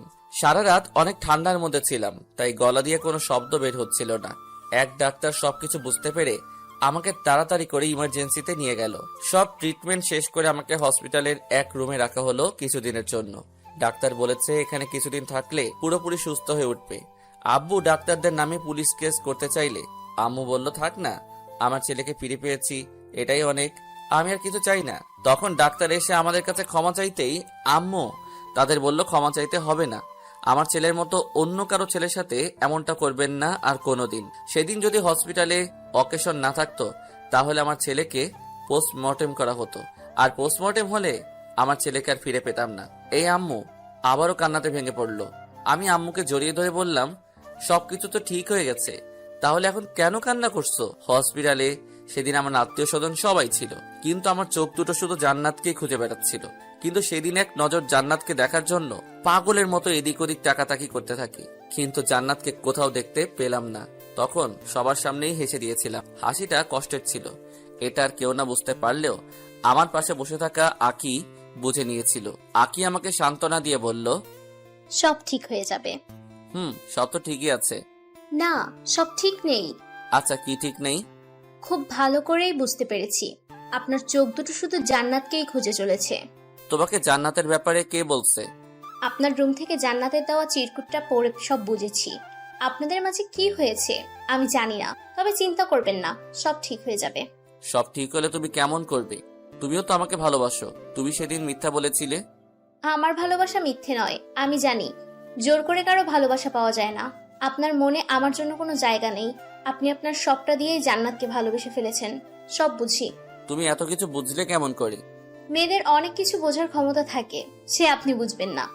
জি না, মেয়েরা অনেক কিছু বুঝতে পারে কিনা সেটা জানি না, তবে মেয়েদের কোনো কিছু কেউ বুঝতে পারে না। যেমন আমি, জান্নাত কেন এমন করছে কিছুই বুঝতে পারছি না। আপনার ভালোবাসা যদি সত্যি হয়ে থাকে তাহলে অবশ্যই জান্নাত আপনার জীবনে আবার ফিরে আসবে। তাহলে তোমার ভালোবাসার কি হবে? আমার ভালোবাসা না হয় অপূর্ণই থেকে যাবে। সব ভালোবাসার যে পূর্ণতা পেতে হবে এমন তো কোনো কথা নেই। ভালোবাসার মানুষকে সারা জীবনের জন্য পেতে হলে অনেক বড় কপাল লাগে, আর সেটা তো আমার নেই। এইটুকু বলে আখি চোখের পানি লুকিয়ে মুচকি হেসে রুমের বাহিরে চলে গেল। আখি বাহিরে চলে গেলে আম্মু ভিতরে এসে বলল, বাবা কিছু লাগবে? হুম, কি লাগবে বাবা? একটু বাহিরে যেতে চাই। কেন, কি লাগবে বল আমাকে, আমি এনে দিচ্ছি। সিগারেট লাগবে, এনে দিতে পারবে? আম্মু জানেই আমি অনেক আগে থেকে সিগারেট খাই, শুধু গল্পে, বাস্তবে সিগারেটের ধোয়া পর্যন্ত সহ্য করতে পারি না। আম্মু কিছুক্ষণ চুপ থেকে বলল, তোর এই অবস্থায় কিভাবে সিগারেট দিই তোকে? প্লিজ মা, আর পারতেছি না, একটা খেলে কিছু হবে না। আচ্ছা দেখছি কি করা যায়। এই বলে আম্মু চলে গেল। কিছুক্ষণ পর আকিকে দিয়ে একটা প্যাকের ভিতরে একটা সিগারেট আর একটা মেস পাঠিয়ে দিয়েছে। এসব দেখে আকি বলে উঠল, আপনার তুলনা হয় না। আপনার আম্মুর সাথে আপনি এতটা ফ্রি আগে জানতাম না। হুম। আমি আস্তে আস্তে উঠে ওয়াশরুমে গিয়ে সিগারেট খেয়ে আসলাম। এইভাবে 2 দিন চলে গেল। ডাক্তার এসে বলল, হুসাইন ঠিক হয়ে গিয়েছে, তবে কিছু ওষুধ লিখে দিচ্ছি, ওগুলো ঠিকমতো কিছুদিন খেলে পুরোপুরি সুস্থ হয়ে উঠবে। আচ্ছা আমার ছেলেকে বাসায় নিয়ে যেতে পারবো কবে? কাল সকালে, তবে আজ বিকেলেও নিয়ে যেতে পারেন, সমস্যা নেই। কখন বাসায় যেতে চাও বাবা? এখনই যাব। এখন যেতে পারবে না? আচ্ছা তাহলে আমরা বিকালের দিকে বাসায় যাব। আমি মাথা নেড়ে হ্যাঁ বললাম। বিকেলের দিকে আমাকে বাসায় নিয়ে আসা হলো। সন্ধ্যার দিকে জান্নাতের কথা খুব মনে পড়ছিল। শরীরটাও তেমনভাবে ঠিক হয়নি। আমি সকল রাগ অভিমান ভুলে পায়ে হেঁটেই জান্নাতের বাসার উদ্দেশ্যে বেরিয়ে পড়লাম। জান্নাতের বাসার সামনে যেতেই দেখতে পেলাম জান্নাতের রুমের লাইটটা অফ। কিন্তু এখন জান্নাতের রুমের লাইট অফ থাকার কথা না। আমি দরজাতে নক করার সাথে সাথে আন্টি দরজা খুলে দিল। তুমি অসুস্থ তো এত কষ্ট করে এখানে আসার কি দরকার ছিল? হসপিটালে আমাকে সবাই দেখতে এসেছিল, আপনিও ছিলেন, কিন্তু জান্নাত আসেনি কেন? ওর কি কোনো সমস্যা হয়েছে? আন্টির মুখের দিকে তাকিয়ে লক্ষ্য করলাম আন্টি কোনো কিছু আমার কাছ থেকে লুকাচ্ছে। না বাবা, তেমন কিছু না। আন্টি আমাকে নিয়ে জান্নাতের রুমে গেল। আন্টি লাইটটা অন করতেই দেখতে পেলাম জান্নাত ঘুমাচ্ছে। তবে এটা সেই আগের জান্নাত না, অনেক শুকিয়ে গিয়েছে, চোখের নিচে কালো কালো ছাপ পড়ে গিয়েছে। আমি জান্নাতের পাশে বসে জান্নাতের মাথায় হাত রাখতেই ওর ঘুমটা ভেঙে গেল। জান্নাত বিছানায় উঠে বসে আমাকে বলল, কেমন আছিস? ভালো। তবে তোর এই অবস্থা কেন? এমনি, হো কিছু না, বাদ দে। আচ্ছা, তোকে একটা কথা বলার ছিল। বল। 2 দিন পর আমার বিয়ে, সো আমার বিয়েতে তোকে কিন্তু আসতেই হবে। আমার মাথায় যেন আকাশ ভেঙে পড়ল। ডাক্তার বলেছিল আমি যেন কোনো কিছুর চাপ না নেই। আমি নিজেকে সামনে নিয়ে বললাম, এটা কবে ঠিক হলো? কিছুই তো জানলাম না। আমাকে না জানিয়ে বিয়ে ঠিক করে ফেলেছিস। আজ আমি না আসলে হয়তো আমাকে ছাড়াই বিয়েটা করে ফেলতি। আব্বুর ফ্রেন্ডের ছেলের সাথে হুট করেই আমার বিয়ে ঠিক করে ফেলেছে, আমি বুঝতেও পারিনি। ও আচ্ছা, সমস্যা নেই, ওকে, আমি অবশ্যই তোর বিয়েতে আসব।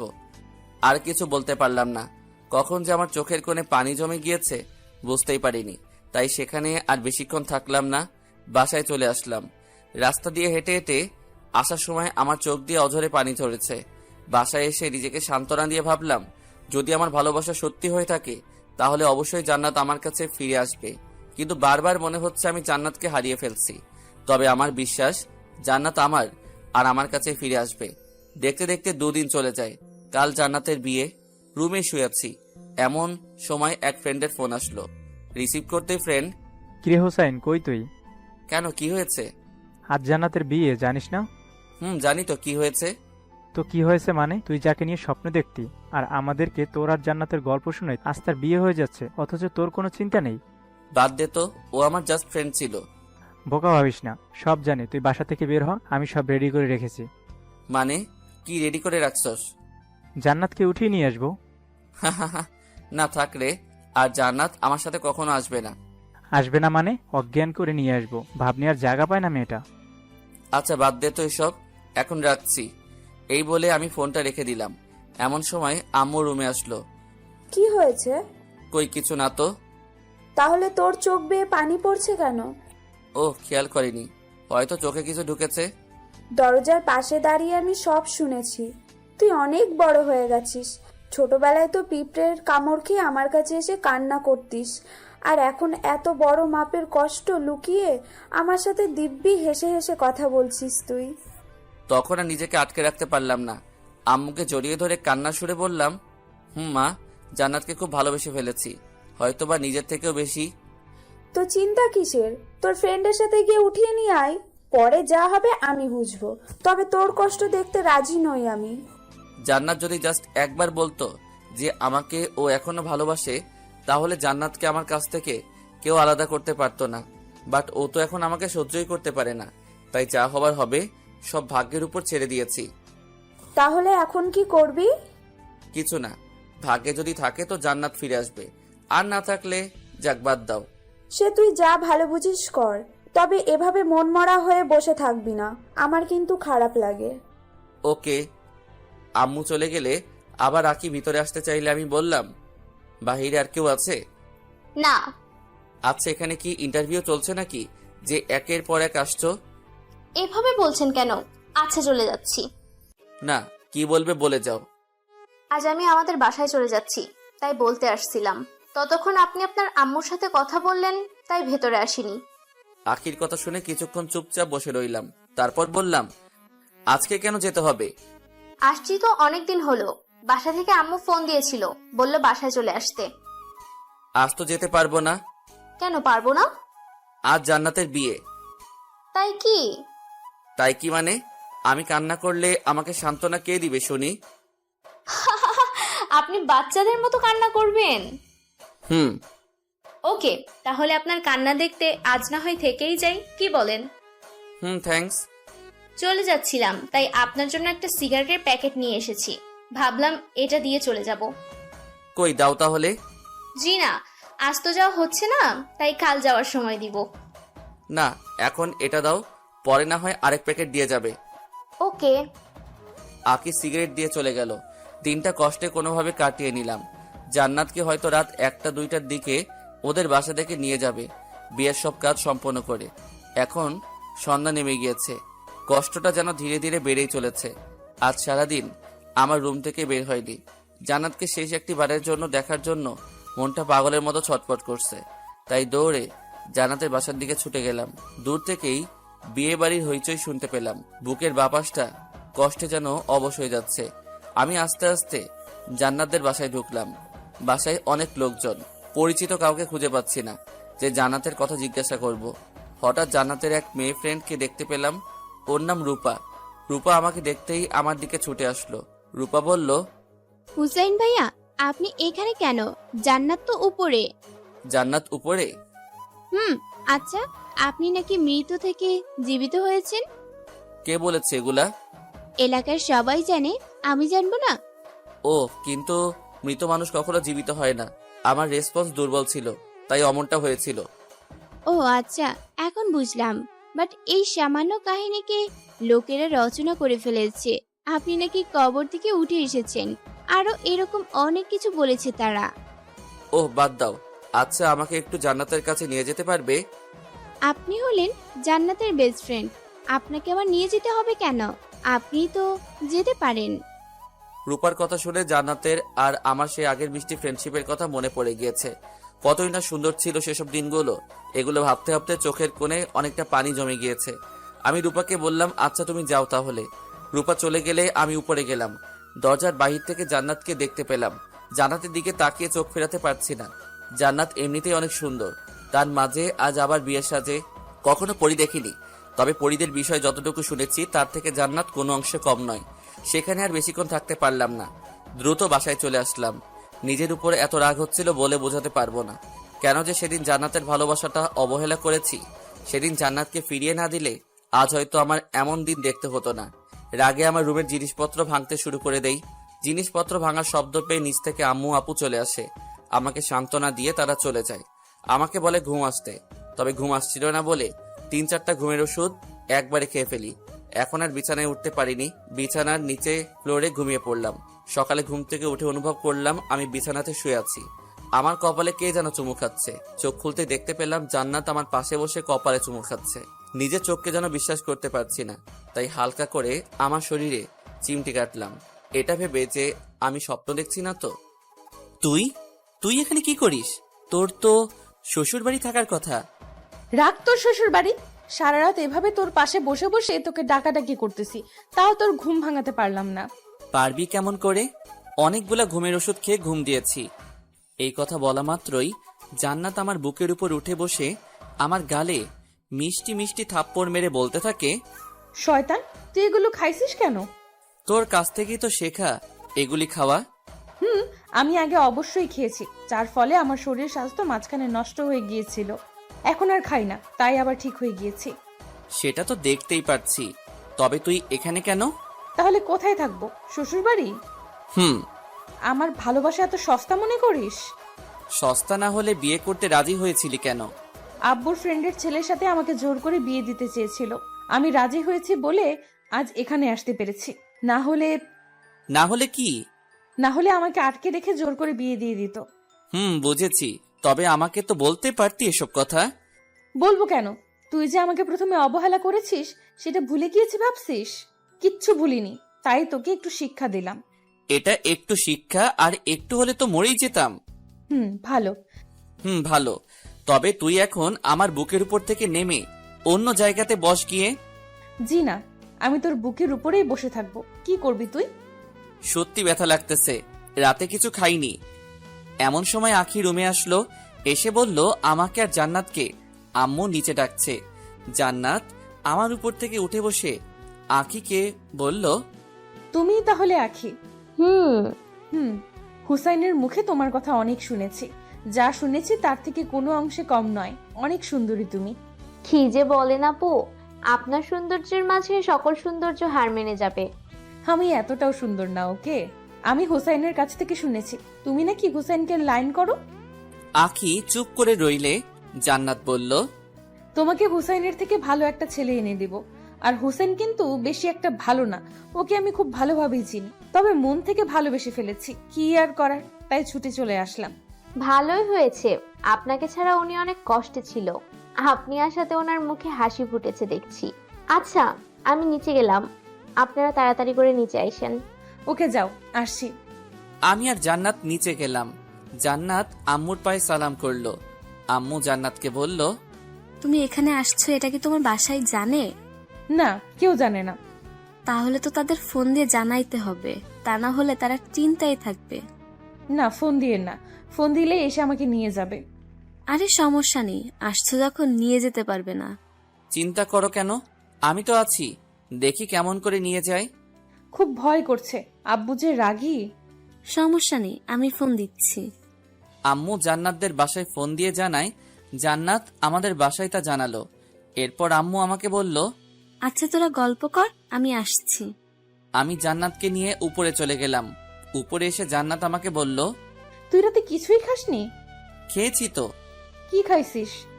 এই ধরো সিগারেট, আরো নেশা জাতীয় অনেক কিছু। এসব খেয়ে কি লাভ বলতো আমাকে? জানি না। ভালো, তুই থাক, আমি নিচ থেকে আসছি। কই যাস? নিচে। আবার পালিয়ে যাবি না তো? তখন জান্নাত আমার দিকে ভ্রু কুচকে কিছুক্ষণ তাকিয়ে থেকে আমাকে ভয় দেখিয়ে নিচে চলে গেল। কিছুক্ষণ পর আমার জন্য জান্নাত নুডলস করে নিয়ে এসে আমাকে খাইয়ে দিতে শুরু করলো। আমিও মনের সুখে খাওয়া শুরু করলাম। সব নুডলস কখন যে শেষ করে ফেলেছি নিজেও জানি না। আচ্ছা, নুডলসটা কে রান্না করেছে? কে আবার? আমি। ও, খুব ভালো হয়েছে, প্লিজ আবার করে নিয়ে আসবি। ওকে, যাচ্ছি। জান্নাত আবারও নুডলস করে নিয়ে আসলো। আমি জান্নাতকে বললাম, তুমি রাতে কিছু খেয়েছো? চিন্তায় ভালো লাগে না, আবার খাওয়া? তার মানে রাতে কিছু খাওনি? না। এর জন্যই তোমাকে আবার নুডলস করে আনতে বলেছি। কেন, তুমি খাবে না? আর কত খাবো, অনেক খেয়েছি। এখন তুমি হাঁ করো, আমি খাইয়ে দিচ্ছি। খাওয়া শেষ করতে জান্নাত আমার বুকের মধ্যেই টি শার্ট ও মুখ মুছে বুকে মাথা রেখে চুপচাপ বসে রইল। আমিও কিছু না বলে পাগড়িটাকে বুকে জড়িয়ে নিলাম। কিছুক্ষণ পর লক্ষ্য করলাম আমার টি শার্ট কেমন যেন ভেজা ভেজা লাগছে। জান্নাতের মাথা আমার বুকের উপর থেকে উঠাতে চাইলে জান্নাত আরো শক্ত করে আমাকে জড়িয়ে ধরলো। আমি কোনোভাবে জান্নাতের মাথা উঁচু করতেই দেখতে পেলাম জান্নাত কান্না করছে। কান্না করছো কেন? খুব ভয় করছে। কেন? কিছুক্ষণ পর যদি আব্বু এসে আমাকে নিয়ে যায়, যদি তোমাকে হারিয়ে ফেলি, তাহলে সত্যি সত্যি আমি কিন্তু সুইসাইড করব, এটা জেনে রেখো। কি সব বলছো এগুলা? পাগল হয়ে গেছো নাকি? আর ভাবলে কেমন করে আমার কাছ থেকে তোমাকে কেউ আলাদা করতে পারবে? আসতে দাও তোমার ওই টাকলা বাপটাকে। তখনই নিচ থেকে আম্মু বলল, জান্নাতকে নিয়ে আই। ওর বাবা আসছে। জান্নাত আমাকে জড়িয়ে ধরে বলল, আমি যাব না, তুমি যাও। যাবে না মানে? এখন কিন্তু কোলে উঠিয়ে নিয়ে যাব। ওকে চলো, আমার বিশ্বাস আছে তোমার উপরে। নিচে আসলাম জান্নাতকে নিয়ে, তবে জান্নাত আমার পিছনে মুখ লুকিয়ে লুকিয়ে আসতে থাকলো। নিচে যেতেই দেখি জান্নাতের বাবা সহ আরো অনেকে এসেছে। সাথে কাল যার সাথে জান্নাতের বিয়ে হওয়ার কথা ছিল সেও এসেছে, তাও আবার বিয়ের সাজে। ছেলেটার নাকি জান্নাতকে খুব পছন্দ হয়েছে, তাই কাল থেকেই জামাই সেজে ঘুরছে। জান্নাতকে পেলেই নাকি বিয়ে করে ফেলবে, যেখানে পাবে সেখানেই। কি আজব ক্যারেক্টার। যাই হোক, জান্নাতের বাবা তো রাগে আগুন, কারো কথাই তিনি শুনছেন না। ওনার এক কথা, জান্নাতকে না নিয়ে এখান থেকে যাবেই না। জান্নাতের বাবা জান্নাতকে বলছে, তুমি যদি আজ আমার সাথে না আসো তাহলে আর কখনো আমার বাসায় তোমার কোনো জায়গা হবে না। এত বড় কথা শুনেও জান্নাতের শরীরের একটা লোমও নড়ল না, মানে কোনো রিয়াক্টই করলো না। এই কথা শুনে এটার মানে একটাই, জান্নাত আমাকে প্রচুর বিশ্বাস করে ফেলছে, তার সাথে আমার উপর অনেক আস্থা রেখেছে। জানি না এই বিশ্বাসে ঠিকঠাক মূল্য দিতে পারবো কিনা, তবে আমি পুরো চেষ্টা করব যাতে জান্নাতের কখনো এটা মনে না হয় যে সে ভুল মানুষকে ভালোবাসে। জান্নাতের বাবা আরো নানা রকম ইমোশনাল কথা বলতে থাকে। একসময় বিরক্ত হয়ে গেলাম, তাই আমি জান্নাতের বাবাকে বললাম, জান্নাতের গর্ভে আমার সন্তান আছে, সত্যিটা জানাতে দেরি করে ফেলেছি, তবে আজ বলতেই হচ্ছে। এখন আপনি নিয়ে যেতে পারেন। জান্নাতের বাবা তবু জান্নাতকে নিয়ে যেতে চাইলে জান্নাতের সাথে বিয়ে হওয়ার কথা সে ছেলেটা বলল, জান্নাতকে পছন্দ করেছি ঠিক আছে, তবে অন্যের সন্তানের বাবা হতে যাব কেন? এই বলে ছেলেটা চলে গেল। তবে যাওয়ার আগে আমাকে বুকে জড়িয়ে নিয়ে বলল, ভাই অনেক বড় ধোঁকা থেকে বাঁচিয়ে দিলে, অনেক অনেক ধন্যবাদ। ছেলেটা চলে গেলে জান্নাতের বাবা জান্নাতকে বলল, হুসেনের কথা কি সত্যি? হুম। এরপর জান্নাতের বাবা আর কোনো কথা না বলে আমাদের বাসা থেকে চলে যায়। বাবা চলে যাওয়ার সাথে সাথে জান্নাত আমাকে শক্ত করে জড়িয়ে ধরল। বুঝতে পেরেছি জান্নাত এতক্ষণ অনেক ভয়ে ভয়ে ছিল। আম্মু আব্বু আমাদের বিয়ে আজকে করিয়ে দিবে, হালকা অনুষ্ঠান করে বড় করে অনুষ্ঠান করবে। কিছুদিন পর জান্নাতের বাবার রাগটা মিটে গেল। এখন শুধু জান্নাতের পক্ষ থেকে জান্নাতের আম্মুই আসবে, আর কেউ না। বিয়েটা অবশেষে করেই ফেললাম। আমার সাথে চোখ রাঙিয়ে কথা বলা সেই জান্নাত বিয়ের পর এখন আমার দিকে তাকাতেই লজ্জায় লাল হয়ে যাচ্ছে। সারাটা দিন অনেক ধকল গিয়েছে, সিগারেট খাওয়ার টাইম পাইনি। বিয়ের কাজ শেষ হবার পর আমি একটু ফ্রি হতে পেরেছি, তাই সুযোগটা মিস করলাম না। সিগারেটের প্যাকেটটা নিয়ে দৌড়ে ছাদে চলে গেলাম। পকেট থেকে সিগারেট বের করতে যাব, এমন সময় দেখি ছাদে আমার কিছু আত্মীয় স্বজন সন্ধ্যায় হাওয়া খাচ্ছে। তারা আমাকে দেখলেই ডাক দিয়ে নানা রকম প্রশ্ন করবে, কারণ সারাদিন আমাকে খুঁজে পাইনি। তাই শব্দ ছাড়া আবার নিচে চলে আসলাম। এখন সিগারেট খাবো কোথায় এই নিয়ে পড়ে গেলাম মহাচিন্তায়। নিচেও অনেক লোক, তাই ভাবলাম বাসার বাইরে গিয়ে সিগারেট খেয়ে আসবো। তাই নিচে এসে সবার চোখের আড়ালে আড়ালে গেটের সামনে আসলাম। চোখ বুজে বাহিরের দিকে দৌড়ে লাগাবো, এমন সময় পেছন থেকে কে যেন আমার হাত টেনে ধরেছে। পেছন ফিরে দেখি পাশের বাসার বুড়া দাদা। আমি বললাম, কি হয়েছে দাদা, কিছু বলবেন? দাদা বুড়া মানুষ, তাই একটা কথা বলতে সময় নাই 3-4 মিনিট। এমনিতে সিগারেটের প্যারা, আবার কি এক জ্বালাতন রে বাবা। আমি আবারও বললাম, কি কিছু বলবেন? মেয়ে পছন্দ হয়েছে। প্রেম করে বিয়ে করেছি, জানো না? ও ও প্রেম করে বিয়ে করেছো? আচ্ছা এখন আমি আসি। আমি চলে যেতে চাইলে উনি আমার হাত আরো শক্ত করে চেপে ধরল।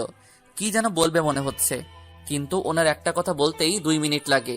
2 মিনিট পর দাদা আবার বলল, কোথায় যাও? একটু বাইরে যাচ্ছি। দাদা আমার হাত ছাড়ছেই না, তবে এখন আমি সিগারেট না খেয়ে থাকতেই পারছি না, তাই আমার আশেপাশে ঘুরতে থাকা কিছু আত্মীয় স্বজনকে ডাক দিলাম। তারা বলল, কি হুসাইন? দাদা বলছে যে ওনাকে নাকি ঠিক মতো কেউ আদর যত্ন করেনি। আমার একটু বাহিরে কাজ আছে, আপনারা দাদাকে ঠিকঠাক ভাবে যত্ন আত্তি করে নিয়ে আসেন। কি দাদা, লজ্জা পাওয়ার কি আছে, আসেন আমাদের সাথে। এই বলে দাদাকে ওনারা নিয়ে গেল। যাক বাবা, বাঁচা গেল। এই ভেবে গেটের বাহিরে পা দিব, এমন সময় পেছন থেকে আপু বলল, কই যাস হুসাইন? এই তো একটু বাহির থেকে ঘুরে আসি। কোথাও যেতে হবে না, জান্নাত রুমে একা বসে আছি, রুমে আয়। কি আর করার, সিগারেটের অসমাপ্ত প্যারা নিয়ে রুমে প্রবেশ করলাম। রুমে গিয়ে দেখতে পেলাম জান্নাত বিছানাতে বসে আছে। আমাকে দেখেই বলে উঠল, কই গিয়েছিলে? এই তো একটু বাহিরেই। কেন? এমনি। এমনি না, নিশ্চয়ই সিগারেট খেতে গিয়েছো। ও, বুঝে ফেলেছো তাহলে। হুম। আমি তখন চুপ করে বিছানায় বসলাম। জান্নাতের কানের কাছে মুখ নিয়ে বললাম, আচ্ছা শোনা, একটা সিগারেট খেতে পারি?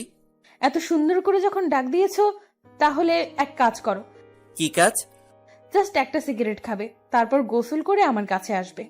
কেন, সিগারেট খেলে গোসল করতে হয় নাকি? হবে, কারণ সিগারেটের ঘ্রাণ আমার একদম সহ্য হয় না।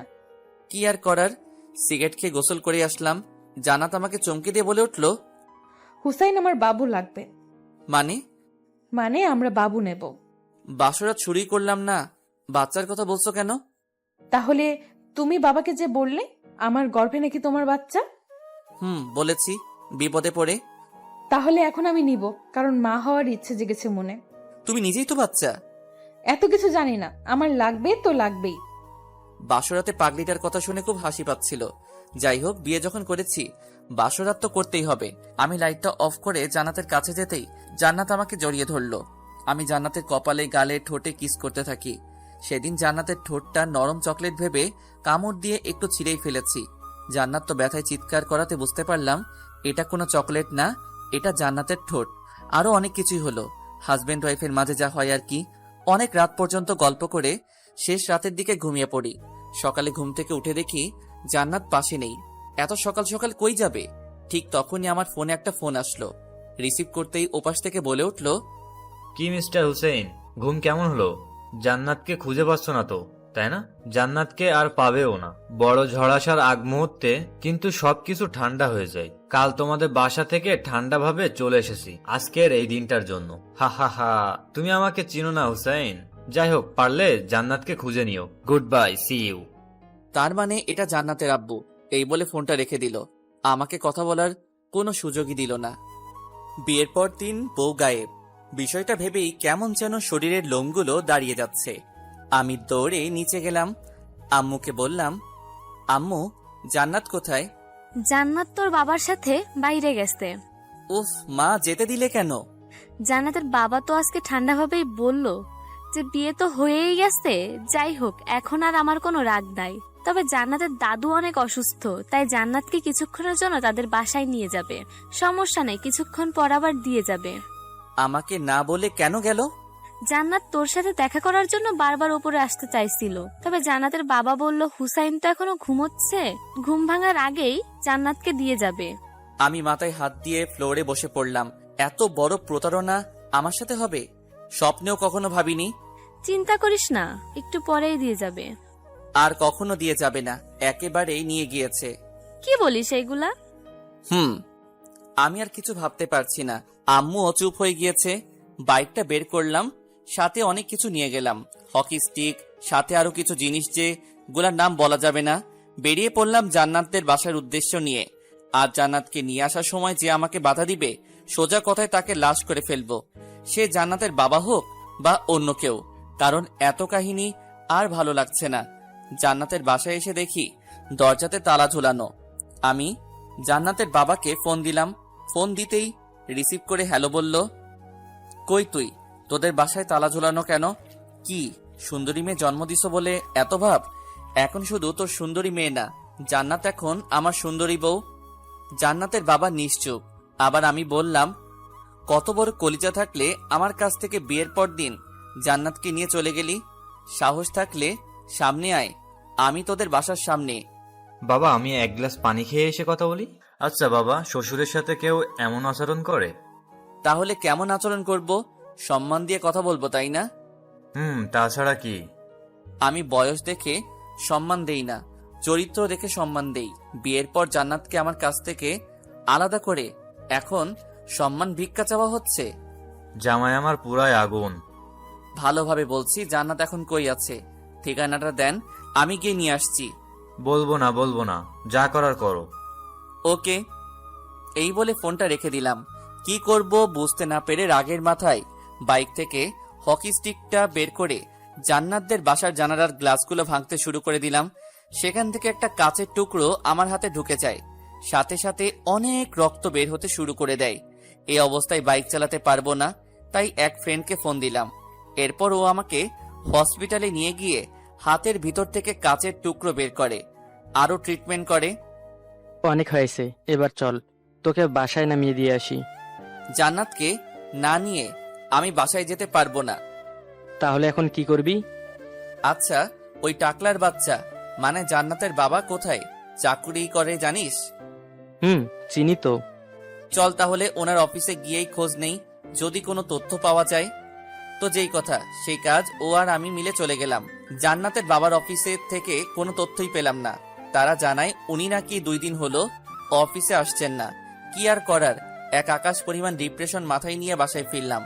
বাসায় ঢুকতেই আমার চোখ কপালে উঠে গেল, কেননা দরজাতে নক করতেই জান্নাত দরজা খুলে দিল। আমি তো পুরো অবাক, এক দৃষ্টিতে জান্নাতের দিকে তাকিয়ে রইলাম। ভিতরে আসো। আমি ভিতরে যেতেই দেখি, ও মা, জান্নাতের বাবা মা সহ জান্নাতের আরো কিছু কাজিন আমাদের বাসায় আমারই রুমে বসে আড্ডা দিচ্ছে। অথচ জান্নাতকে আমি সারা শহর খুঁজে বেড়াচ্ছি।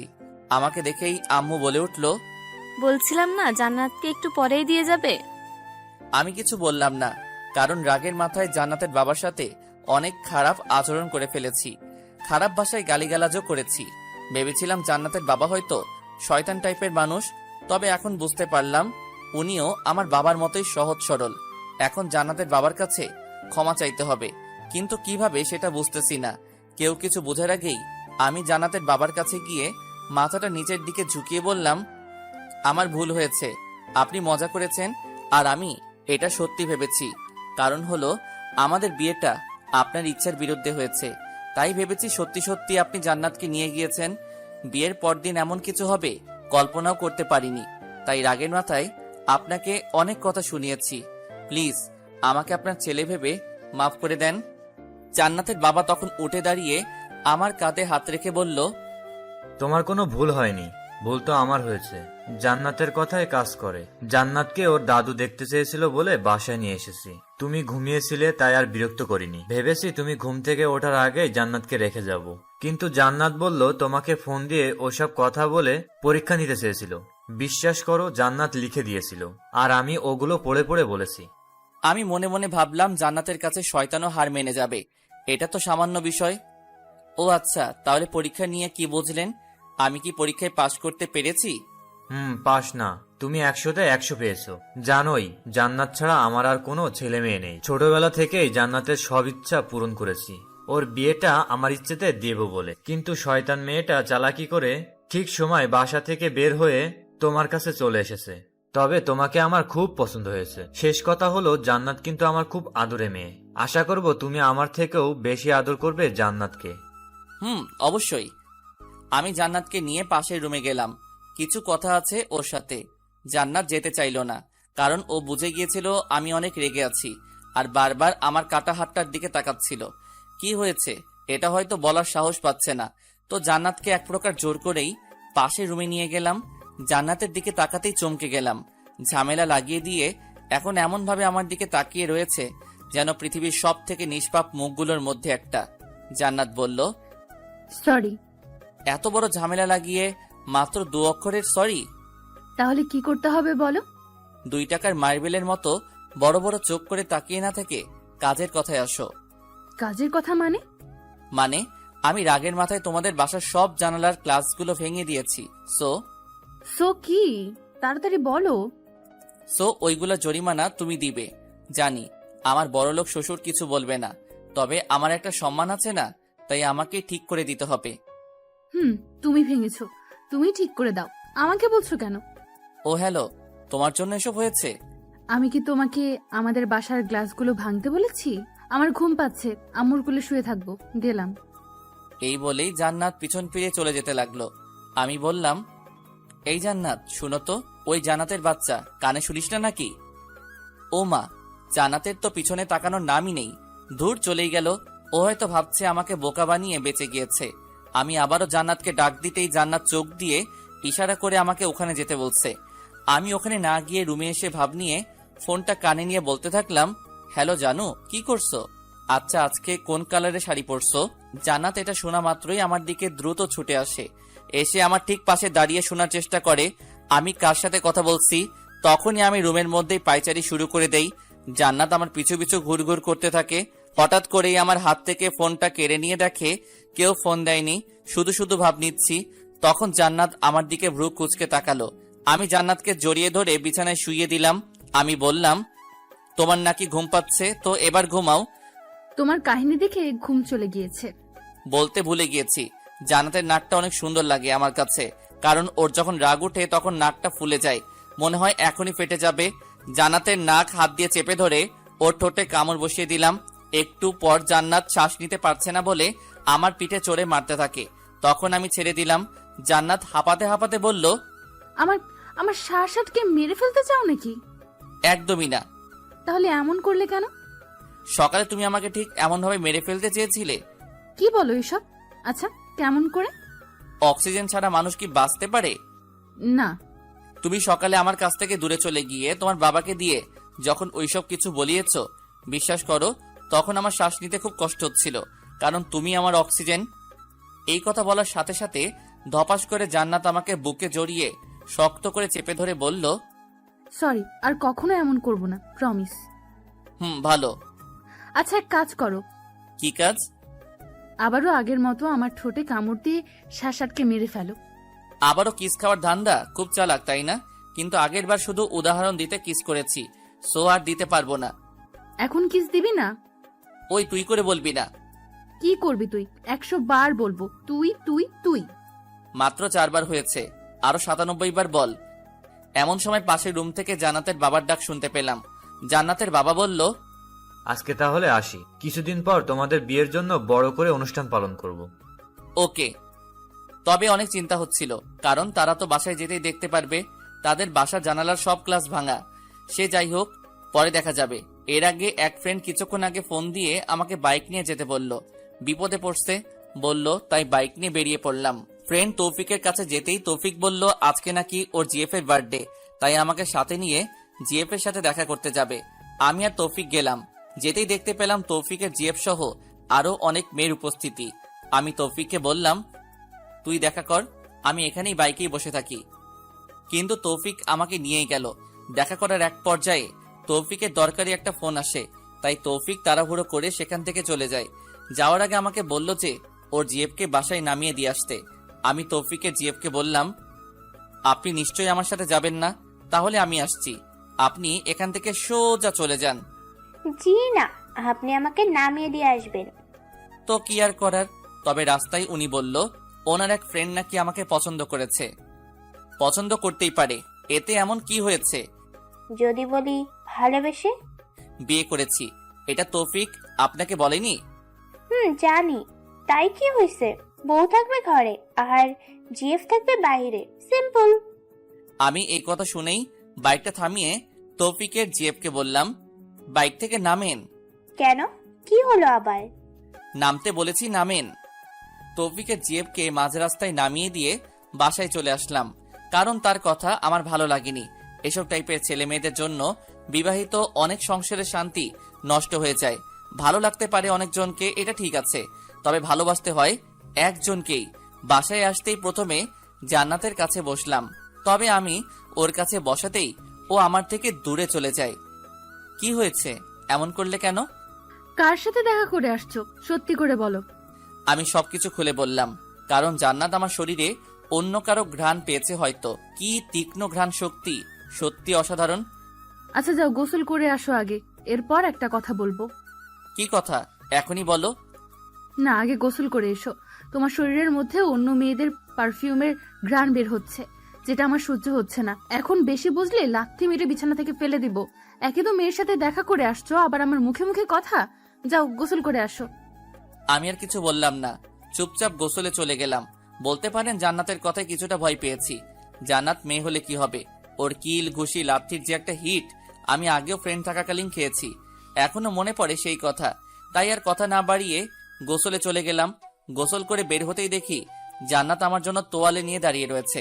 আমি তোয়ালে দিয়ে গাটা না মুছে জান্নাতের শাড়ির আঁচল দিয়েই গা মোছা শুরু করে দিলাম। আই কি করছো? ভিজে যাচ্ছি তো। আচ্ছা দাঁড়াও, আমি মুছে দিচ্ছি। ফ্রেশ হয়ে একটা সিগারেট জ্বালিয়ে খাওয়া শুরু করলাম। আপনারা ভাবছেন আমার সাহস বেড়ে গেছে তাই জান্নাতের সামনে সিগারেট খাচ্ছি, মোটেও না।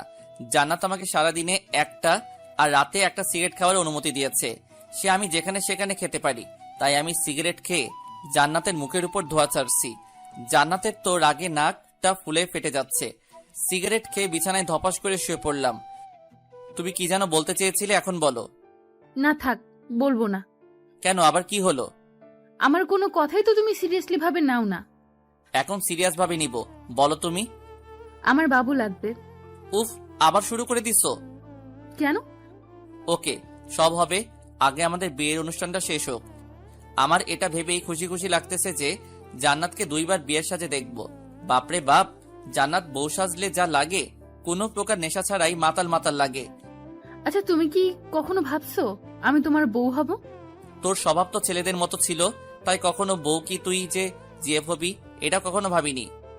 শয়তান কোথাকার, আমার স্বভাব ছেলেদের মতো কখন ছিল? ছেলেদের মতো হাতা কুচিয়ে শার্ট পরতি, টি শার্ট সাথে প্যান্টও পরতি। আরো কিছু বলবো? না থাক, কিছু বলতে হবে না। কেন হবে না, বলি না। আচ্ছা, এখন তো তোর বউ, আর অন্য সব মেয়েদের মতো সবসময় শাড়ি পরি আর সংসারীও হয়ে গেছি, বুঝিস না? সব ঠিক আছে, তবে আবার সংসারী কবে হলে? আমি নিজেই তো সংসার কি জিনিস বুঝি না। তোর বুঝতেও হবে না। এখন নিচে যে আম্মুর কাজে সাহায্য করো, না হয় আমার সাথে চুপচাপ শুয়ে থাকো, দুষ্টামি করতে পারবা না। আম্মুর কাজ শেষ করেই আসছি, এখন তোমার সাথে ঘুমাবো। জানাত আমার পাশে শুয়ে আমার উপরে ওর পা তুলে দিল। আমি কিছু বললাম না, কারণ রাতে তো ওর উপরেই আমি শুয়ে থাকি। ও তো জাস্ট পা তুলে দিছে, আমি ঘুমিয়ে পড়লাম। তবে কিছুক্ষণ পর লক্ষ্য করলাম, ও মা, জান্নাতের পুরো বডি আমার উপরে দিয়ে আমার বুকে মাথা রেখে মজা করে ঘুমাচ্ছে। ভালোই লাগছিল, একটু চিকনা মেয়ে তো, তাই মনে হচ্ছিল না কেউ আমার উপরে আছে। তো দেখতে দেখতে মাঝে কিছুদিন চলে যায়। কাল আমাদের বিয়ের অনুষ্ঠান, কিন্তু এখনো পর্যন্ত জান্নাতকে কোনো শপিং করে দেইনি। জান্নাত তো কখনো বলেনি। আমি জান্নাতকে বললাম, চলো তোমাকে শপিং করিয়ে দিয়ে বাসায় দিয়ে আসি, কাল আমি যে সেখান থেকে তোমাকে নিয়ে আসবো।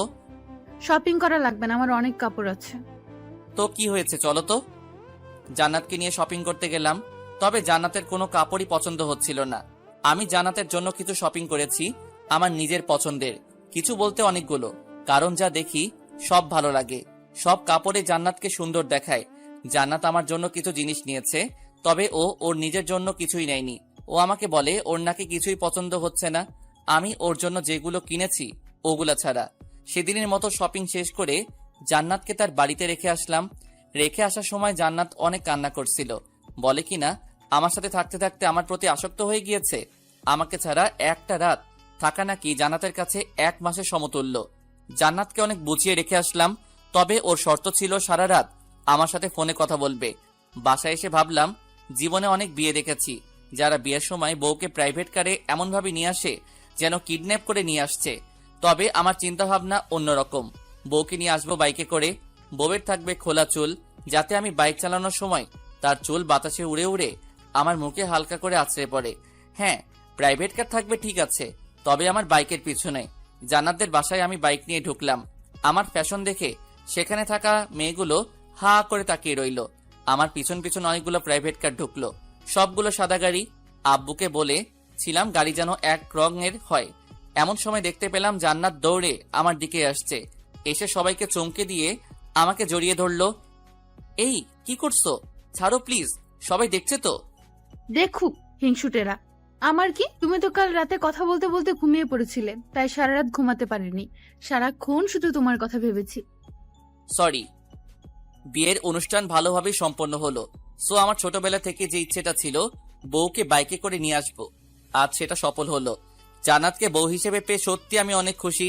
তবে জান্নাত আমায় পেয়ে আমার থেকেও বেশি খুশি হয়েছে। কিছুদিন পর হয়তো জান্নাতের একমাত্র আবদার রাখতে জান্নাতকে বাবু উপহার দিতে হবে। জান্নাত আমার কাছে এই আবদারটা ছাড়া আর কিছুই চাইনি, তাই যত তাড়াতাড়ি সম্ভব এটা পূরণ করব। জান্নাত আমার বেস্ট ফ্রেন্ড থেকে এখন আমার বউ। ইচ্ছা আছে এইভাবেই জান্নাতকে ভালোবেসে আগলে রাখবো সারা জীবন। গল্পটি কেমন হয়েছে অবশ্যই কমেন্টের মাধ্যমে জানাতে ভুলবেন না। পরবর্তী গল্পের জন্য অপেক্ষা করুন। ধন্যবাদ।